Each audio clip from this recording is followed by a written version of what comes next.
Can't find AirDrop in your iPhone's control center or settings? This can be frustrating, especially when you need to send files quickly to other Apple devices. Here's how you can get the AirDrop option back on your iPhone. Let's begin. Before starting, ensure your iPhone's battery is above 20%. If it's too low, AirDrop won't work properly. Solution 1. Enable AirDrop from Settings. Open Settings on your iPhone. Tap General. Select AirDrop. Choose Everyone for 10 minutes to make AirDrop visible and available to all nearby Apple devices. Check if AirDrop now appears in Control Center or Settings. Solution 2. Check Restrictions. Open Settings. Scroll down. Go to Screen Time. Tap Content and Privacy Restriction. If Content and Privacy Restriction is enabled, tap Allowed Apps. Make sure AirDrop is toggled on. If it's off, AirDrop won't appear on your device. Solution 3. Enable Wi-Fi and Bluetooth.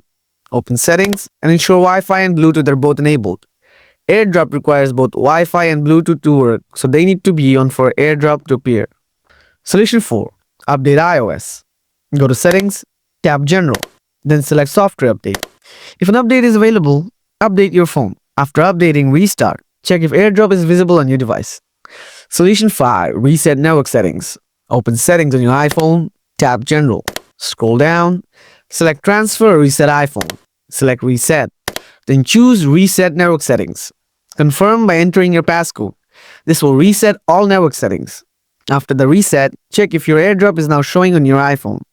These steps should help you get AirDrop back on your iPhone. If this guide was helpful, make sure to subscribe for more tips and stay tuned for the next video.